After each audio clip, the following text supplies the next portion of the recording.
Welcome back, Nine World Chronicles audience. And usually when I come on, I'm going to break something down, usually in a really good mood. Not today. Today is a very different installment, okay? Today I'm actually really pissed off. And yes, I'm actually using foul language. I'm beeping it out though, which shows I'm going to put extra effort so that YouTube doesn't tag me for it, right? So I had to go get a beep, and I'm going to have to edit that in there every time I curse. But it's very noteworthy that this is why. This nonsense of Hollywood. Now, we all know Hollywood is just a complete bunch of bullshit. Hollywood, literally, Hollywood, you are among the worst people ever. Literally.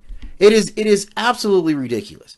And I'm going to tell you guys today why I'm so particularly vexed today, right? Because this particular piece that we see in front of us is very near and dear to my heart. And it had an actual effect on me. And this shows you how crazy people in Hollywood are and the nonsense that they do, okay? So we're all looking here. If you notice that, this is Clash of the Titans, which came out in 1981, right? A very classic movie about ancient Greek mythology. Story of Perseus, who goes and saves the princess Andromeda. Has some great characters in there. We get to see Medusa on the screen for one of the first times in that decade. We also get introduced to the Kraken, who's one of the baddest monsters of all time. I love the Kraken. Right? It's one of the best things in this entire movie was the Kraken. Okay? I'm moving myself up here a little bit. We need more screen time. All right. And here's a story. This classic story that people made tons of money off of. It's a complete farce. It's a complete, and I'm going to tell you why I'm particularly aggrieved by Clash of Titans. Okay. This movie came out in 1981. Okay. At the time, I happened to be 9 years old. Right. So I hadn't seen a lot of movies like this in my day. This is the first time things like this are really hitting the screen. Epic tales of this nature catch a young boy's interest, particularly a boy like myself. I had just come off of watching Star Wars. This is right in that genre. I'm being heavily influenced by epic tales at this point. I'm firmly into epic tales. And the Clash of the Titans, the crappy movie here, was instrumental, ironically, into getting me into mythology. That's the nonsense of the whole thing, which is why I'm upset. This is why I'm really pissed. Because you planted some bullshit into a kid's brain that I would carry with me for years. Literally, I've been carrying the idea about Andromeda since 1981. That is most of my life. And this is a major influence in my... There are two things that affected some of my viewpoints and things that I was interested in. The Star Wars, which came out in 1979, right? Which I was a kid. I saw Star Wars in the theater when it came out. I have a Star Wars poster. I don't care if you like Star Wars or not. I love the epic tale. I'm very impressed by that stuff. Whatever.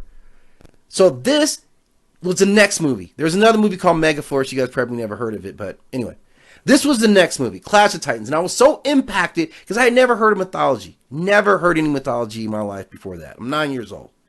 I can't remember what I was reading at that time, but it wasn't very much mythology. I hadn't gotten on a Greek mythology tip yet at 9. But I would very shortly after this movie. So I go see this movie with fucking Harry Hamlin, Burgess Meredith, all these jerks. And I immediately come home, and it's, we do show and tell at school. I immediately like, okay, I'm going to do a diorama. I'm fucking 9 years old. I'm doing a diorama on Clash of the Titans because I wanted to represent Perseus fighting against Stygian witches. I thought it was a very compelling story. And I did an excellent job. I used a marble, like one of those clear marbles for their eye. I did a great job. Did an excellent job on this, okay? I'm telling you. I still feel like it was underappreciated at school. It was never appreciated properly. And this whole time, this movie launched me into reading more and more mythology and other things, which ultimately led me into looking at African, like that, obviously being me, where my environment is, I just combined them two, okay? Where's our mythology? That's what got me here. So I've always credited where my influences started, like what was like, that actually got me down this road at a pretty young age. And the bullshit of this is that you've noticed up there, I got a picture of a pretty black girl right up above that. I'm going to bring her up here because she deserves to be highlighted, okay? It's a pretty black girl, and I know it would be like me to just have a pretty black girl just there because I would do stuff like that. I have no shame about that. But she's there because she's actually the center of my controversy here. And the center of my controversy is the representation of the Princess Andromeda in the classic 1981 Clash of the Titans film. right? We can see this Andromeda here. We can see her here, right? We can see Andromeda. Let's move this out of the way, okay? See Andromeda here. This Andromeda is a total fraud. This Andromeda is an absolute farcical fraud. That's not what Andromeda... This is what Andromeda looked like. Andromeda was really, really pretty black girl that the Greeks called Ethiopians. They call it almost... The Ethiopians, kind of realize, doesn't mean Ethiopians in the country that we see now, right? Totally different thing for those people. So we got Harry Hamlin, and Perseus is actually correct. The story of Perseus is that he's a Greek man. He sees now some of the components of the story are somewhat true. She was a princess. It was her father that made some comment about Poseidon's nymphs. There's a group of daughters that Poseidon had. They were nymphs. They were known for being very beautiful. And the king actually makes a comment that his daughter Andromeda is more beautiful than him. Looking at her, she probably was, all right? I can understand how you would make that comment. The gods get upset. That's just how they were, all right? So it's true that they have to sacrifice her. And they strip her naked. I don't know why I have to strip her naked, but they strip her naked. I guess everyone's like, okay, this is the last time we're ever going to get to see all this beauty. So they strip her naked, and they're like, okay, the Kraken's going to be here like 7:30. Or whatever. It wasn't actually the Kraken. It's another sea monster of Poseidon. Whatever. We're going to chain the rock. He's going to be here at 7:30. Just be ready. So Perseus swoops in, sees this beautiful woman. It's like, I don't even know what's going on. Literally, I have no idea why she's even strapped to this rock. I don't care. Hey, girl. And swoops in and saves her. And here's the thing. This is actually documented. I have a friend who's, since I've been doing Nightmare Chronicle, I actually have some advisors. I have some people who've reached out to me, hit me to a lot of knowledge. Sharing knowledge is the sincerest form of love. Just remember that.